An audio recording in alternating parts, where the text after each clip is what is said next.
El ego del faraón, primera parte. Hola, bendiciones, bienvenidas y bienvenidos a mi canal. Soy Javier Samayoa, sobreviviente de abuso narcisista y autor del libro Durmiendo con Jezabel. Para los que son nuevos en el canal, aquí hablamos del tema del narcisismo y la psicopatía desde una perspectiva bíblica. Gracias por estar acá. En esta oportunidad vamos a repasar la personalidad del faraón, el que gobernaba Egipto en tiempos de Moisés. Moisés es una de las figuras más destacadas en el Antiguo Testamento. Fue el hombre escogido por Dios para traer redención a su pueblo. Es reconocido como el mediador del Antiguo Pacto y se reconoce comúnmente como el dador de la ley. Por lo tanto, es una sombra y tipología del papel que Jesús desempeña en el Nuevo Testamento.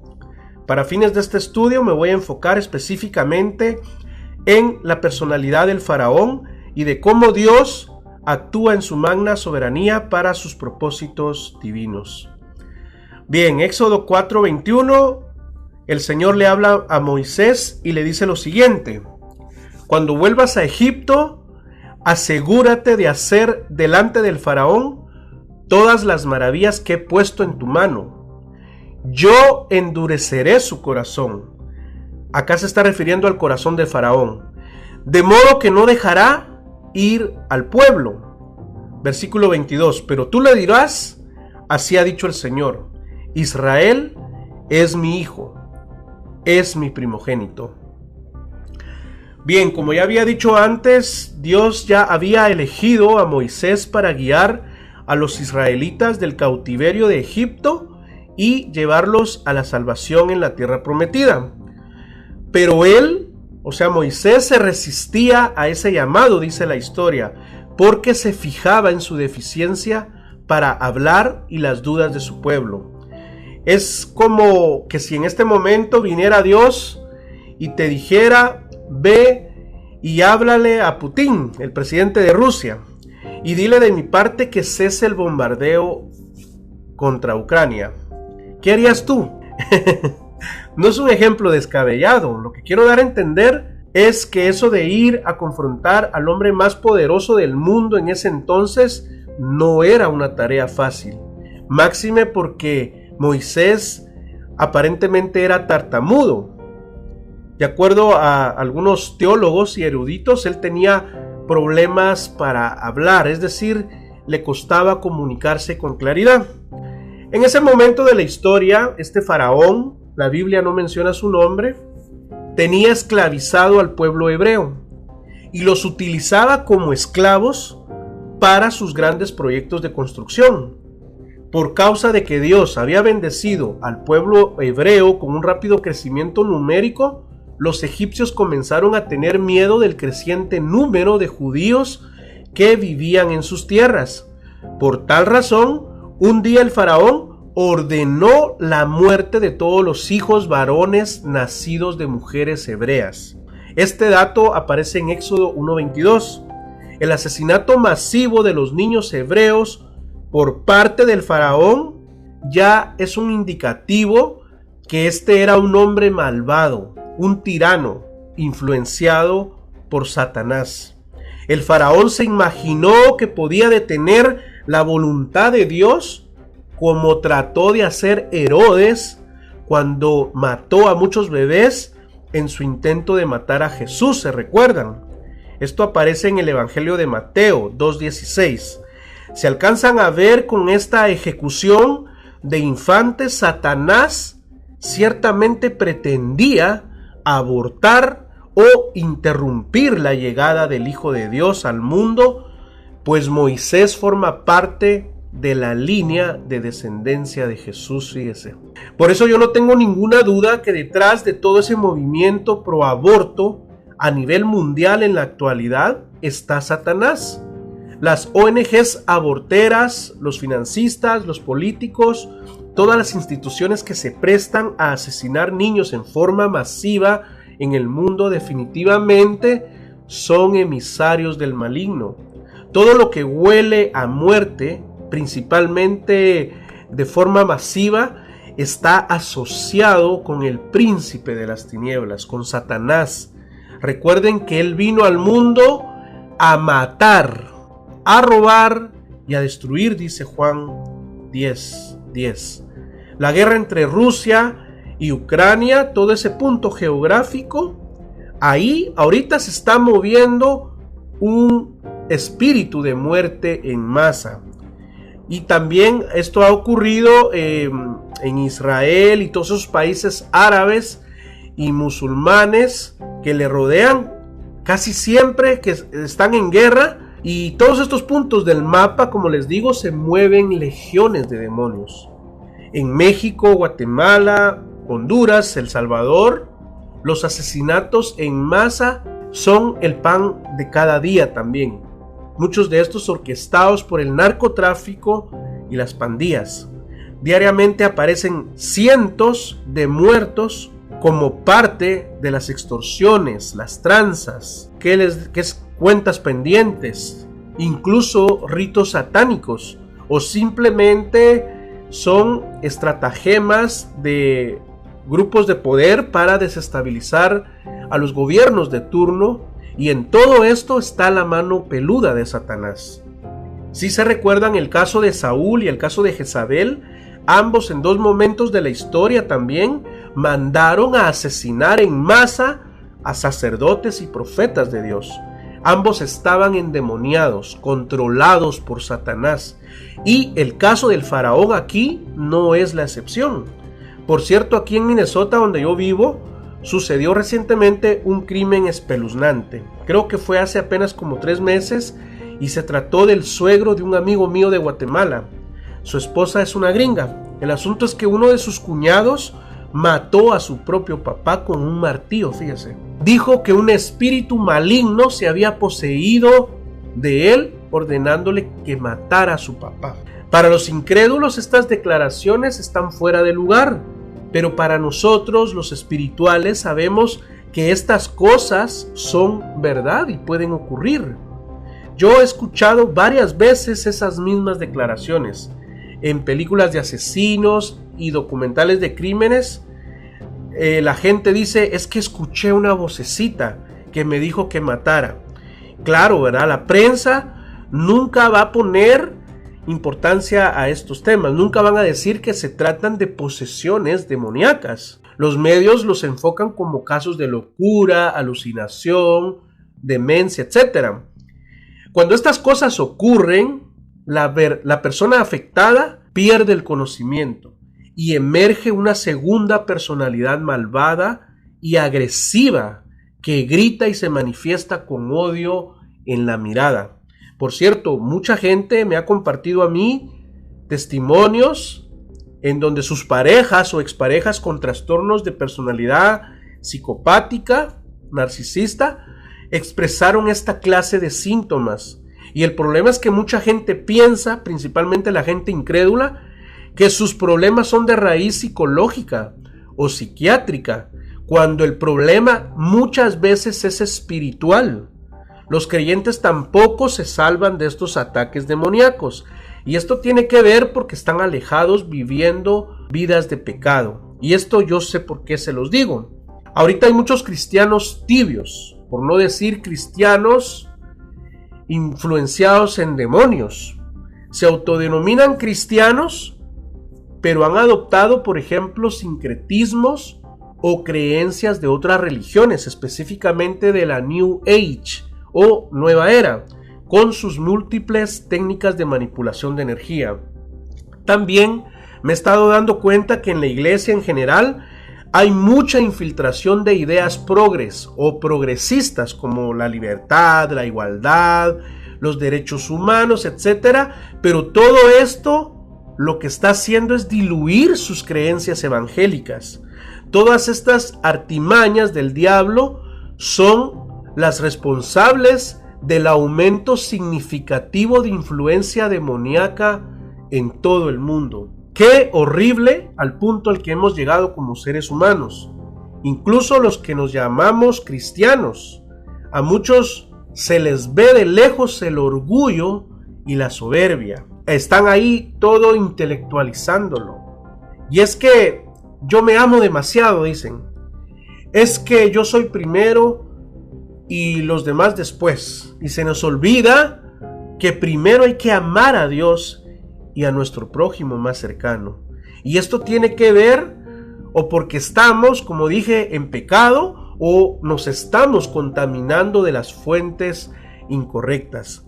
Estamos viviendo tiempos peligrosos. Lo que Pablo profetizó en 2 de Timoteo 3, las doctrinas de demonios están a la orden del día. Ahora es el tiempo para buscar más del Señor, porque si no estamos alertas, si no estamos firmes y cimentados en la roca que es Cristo, seremos engañados muy fácilmente. Pero bueno, continuemos. Lo que sucedió al final, Moisés accedió a obedecer a Dios y fue con Faraón a exigirle en el nombre de Dios que liberara a su pueblo y lo dejara ir. El tema acá es que el Faraón se negó varias veces y como consecuencia de su maldad, Dios endureció su corazón. El caso de Faraón es muy parecido al caso de Saúl. Dios dice que le envió un espíritu malo que terminó trastornándolo, ¿se recuerdan? Ahora miremos Éxodo 7 del 3 al 4. Dice: yo endureceré el corazón de Faraón para multiplicar en Egipto mis señales y maravillas. El Faraón no les hará caso, pero yo descargaré mi mano sobre Egipto y con grandes juicios sacaré de ese país a mis legiones, a mi pueblo, a los hijos de Israel.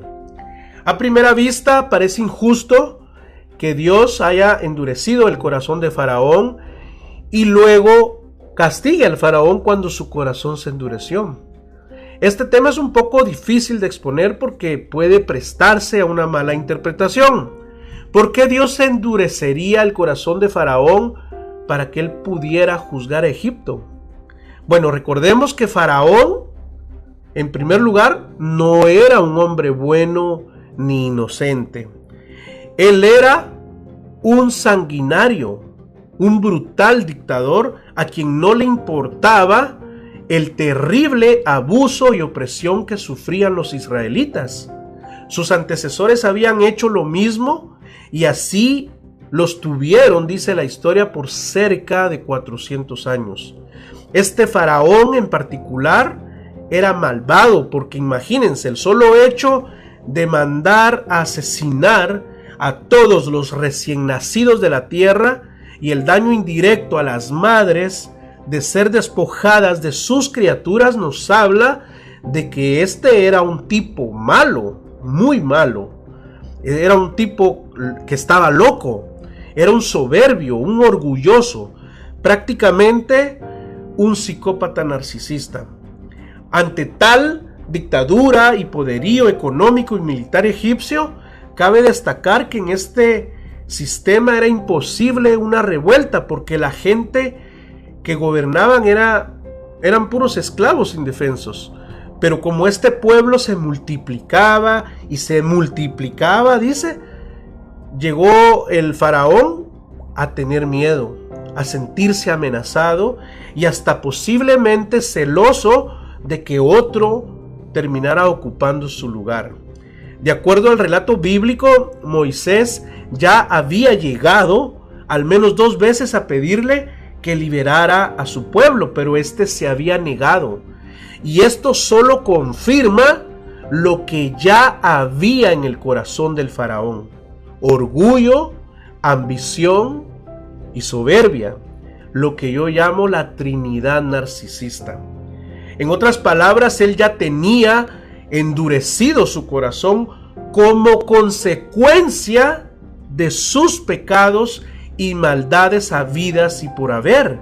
Aquí Dios estaba tratando con él directamente para ablandar su corazón. Lo que Dios hizo en ese momento con él, ante la dureza de su corazón, fue abandonarlo, fue entregarlo a sus pasiones y delitos, como dice Romanos 1. En pocas palabras, el faraón, ante su necedad y la dureza de su corazón, a Dios no le quedó otro remedio que entregarlo a una mente reprobada. Su corazón ahora sí se endureció aún más. O sea, Dios hizo que se cerrara en su necedad. Su mente literalmente se entenebreció. Y eso es lo que espiritualmente, pongan atención, les ocurrió a todas las personas que sufren hoy en día alguna clase de trastorno mental o de la personalidad. Su corazón está endurecido como una piedra. Por eso es que ellos no tienen amor. Son discapacitados emocionales, no tienen alma, ni empatía, ni sentimientos, ni remordimientos. Hacen el mal y les da igual. Engañan, mienten, roban, estafan y ni siquiera se inmutan. Ahora, aquí no estamos señalando y tampoco diciendo que nosotros los empáticos somos unas santas palomas. A la luz de la Biblia, todos los seres humanos de la tierra somos pecadores. Nadie es justo. Todos estamos cortados con la misma tijera. La diferencia está en que nosotros sí tenemos la capacidad de reconocer nuestros errores y la capacidad de arrepentirnos y corregir lo que estamos haciendo mal. Ellos no. Otra cosa es que nosotros podemos cometer errores y también hacer el mal por ignorancia o por un impulso carnal, humano, pero nunca porque lo disfrutemos. En cambio, un psicópata o un narcisista hace todas estas cosas como parte natural de su vida, de su forma de ser. Además, las disfruta y se deleita. Los que somos creyentes, es decir, los que hicimos a Cristo como el Señor de nuestra vida, automáticamente dice la palabra que pasamos de las tinieblas a su luz admirable. Si bien todavía pecamos, estamos en un proceso de transformación espiritual en todas las áreas de nuestra vida.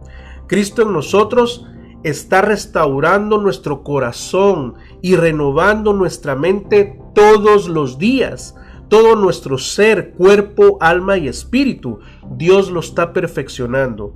Es imposible que un cristiano se mueva mediante la maldad de forma deliberada.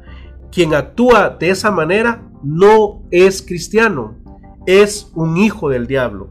El corazón endurecido del faraón es pues la consecuencia de su desobediencia y el resto de sus maldades. Su mal camino terminó convirtiéndolo en un monstruo necio y arrogante. Y cuando Dios comenzó a tratar con él, pidiéndole que dejara ir a su pueblo, terminó endureciendo aún más su corazón. Cada que él decía no, se endurecía más su corazón. Fíjese lo que dice Éxodo 7:13. Pero tal y como el Señor lo había dicho, el corazón de Faraón se endureció y no les hizo caso. Versículo 14. Entonces el Señor le dijo a Moisés: el corazón del Faraón está endurecido y no quiere, ahí está el meollo, no quiere dejar ir al pueblo. Alcanzan a ver la necedad del Faraón. Lo único que a él le bastaba era que él dijera: sí, está bien, que se vayan. Pero su ego y su orgullo era más fuerte. Él no quería. Ese era el problema de fondo que había. No quería. Las y los psicópatas narcisistas me preguntan muchas veces si pueden cambiar. La respuesta es no. Pero para Dios no hay nada imposible, me dicen. Sí, para Dios no hay nada imposible. El problema es que ellos no quieren cambiar. No quieren. Y Dios no puede hacer nada en una persona que no quiere cambiar. Porque tienen el corazón endurecido. Porque están bajo juicio. Porque su ego y su orgullo es más fuerte. Un narcisista jamás reconocerá que es narcisista. Jamás. Nunca. Nunca. Porque según él es una persona perfecta. Que no se equivoca. que no comete errores. Él es un ser maravilloso. Sin embargo, la Biblia también nos enseña que Dios sí puede cambiar a una persona, aunque tenga el corazón endurecido. Ese va a ser el siguiente tema que voy a tratar acá.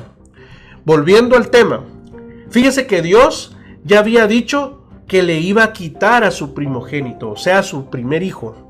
Ya había visto cómo la vara de Aarón en forma de culebra se había tragado las varas de sus magos y hechiceros. Y todo esto certificaba que estaba tratando con el Dios único, santo y verdadero del universo. Y sin embargo, se negó una vez más. Esta historia sería otra si el faraón se hubiera rendido a la primera, ¿verdad? ¿O no? Como se volvió a negar a liberar al pueblo de Dios, entonces Dios, para hacerle entender una vez más, mandó diferentes plagas sobre toda la nación de Egipto, dice el relato bíblico. Ahora miren lo que dice el versículo 22 y 23. Esta es una revelación asombrosa, pongan atención. Pero como los hechiceros de Egipto hicieron lo mismo con sus encantamientos, el corazón del faraón se endureció, y tal como el Señor lo había dicho, no les hizo caso. Al contrario, el faraón se volvió a casa y tampoco a esto le dio atención.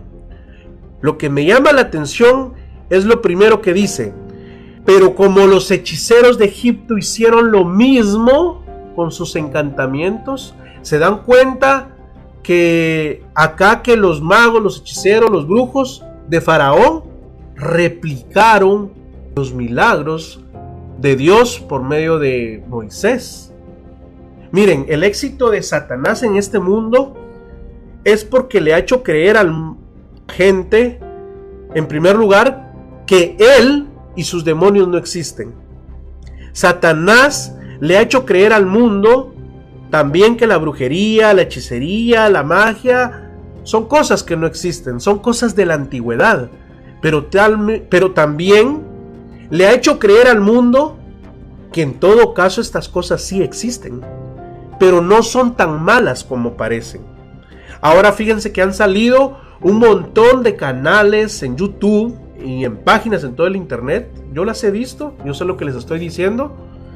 Salen promoviendo estas prácticas y rituales, maquillándolas cuidadosamente como magia blanca. La magia blanca no existe. Todo lo que es magia es malo, ni blanca ni negra. Pero dicen magia blanca porque suena bonito, ¿verdad?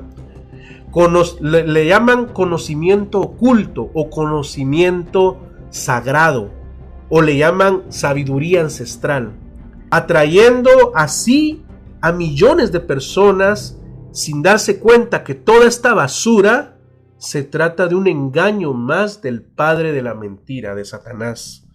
Hace un par de semanas quedé atónito viendo que en un canal de televisión en México llegó una mujer a un programa a promover el ritual correcto del agua de calzón. Fíjese, yo sé que esto le puede dar risa, pero a mí no me causa ninguna gracia. Y no solo eso, fíjese, la mujer llegó a promover en televisión abierta, en un programa familiar, cómo hacer un amarre a tu pareja. Así como lo oye, en un programa familiar. O sea, Satanás, el padre de la mentira, está usando en este tiempo la televisión para promover la brujería y la hechicería como algo normal y natural. ¿Por qué menciono todo esto? Porque aquí vemos que el faraón se rodea de magos, de brujos y hechiceros, haciéndole la contra a Dios, la contra al Dios vivo, sin percatarse que estas prácticas ocultistas también contribuyen a endurecer el corazón de la gente. El asunto de la brujería, la idolatría, la hechicería, la astrología, todas estas prácticas ocultistas son más serias de lo que ustedes imaginan. La gente que practica estas cosas, aunque sea por curiosidad, Le está abriendo la puerta al diablo y a los demonios. Por alguna razón estas cosas el Señor las prohibió en su palabra desde tiempos inmemoriales. Si han sido prohibidas, si han sido ocultas, entonces ¿por qué acudimos a estas prácticas? Me da risa porque hay gente que no cree en Dios, pero cree en estas cosas, fíjese. Es una incoherencia, ¿verdad?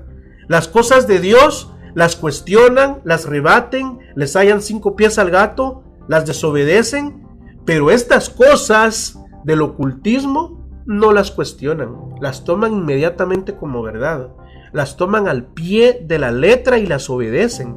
Si se recuerdan, el rey Saúl corrió a buscar a una bruja en su intento de deshacerse de David, y miren cómo paró, literalmente loco.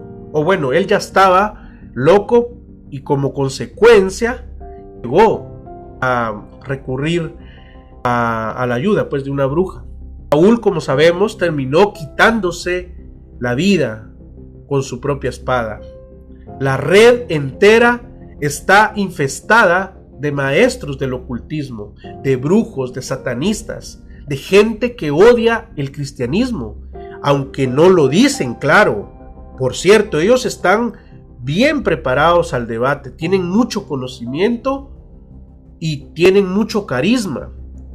Hay canales que tienen 100,000, 200,000, 500,000 seguidores. Tienen millones de vistas sus videos.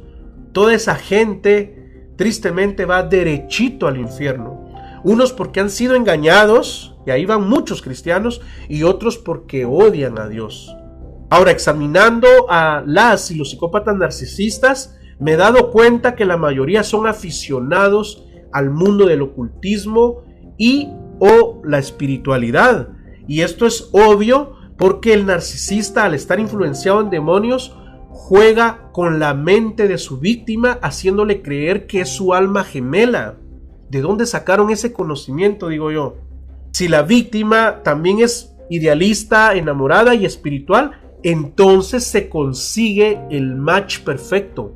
En mi caso, yo creí que estaba con la persona idónea y perfecta, porque profesábamos supuestamente las mismas creencias cristianas. Obviamente asistíamos a la misma iglesia y nuestros proyectos estaban enfocados en el ministerio a tiempo completo. Yo creí en mi ignorancia en ese tiempo que porque estábamos en la misma sintonía espiritual, porque nos habíamos casado y porque le servíamos al Señor, íbamos a ser inmunes a los ataques de demonios. Cuán equivocado estaba. Sinceramente, yo estaba casado con el mismo demonio. Por eso haber descubierto que ella era narcisista fue para mí como haber recibido un balde de agua fría, porque así fue como descubrí que ella no era cristiana. Se había puesto el disfraz de una mujer cristiana y piadosa, que eso es diferente. Qué casualidad que cuando yo la conocí, ella inmediatamente se cambió de iglesia, rechazó sus creencias adventistas y abrazó inmediatamente las mías. Su jugarreta era de que se estaba mimetizando conmigo. Ella estaba fungiendo como un espejo hacia mí. Por eso yo la sentía como mi alma gemela, pero era una farsante. La mera verdad es que no era una cristiana de verdad, era una impostora. Se hizo pasar como creyente cristiana.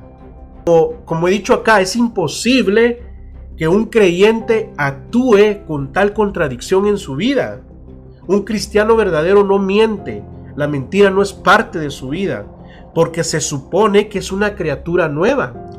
Y aunque seas una criatura nueva en Cristo, vamos a cometer errores y vamos a cometer desaciertos, pero con la capacidad de reconocer nuestros pecados y arrepentirnos de nuestras maldades. Si alguien que se dice cristiano no está dando estos frutos, entonces esa persona no ha nacido de nuevo.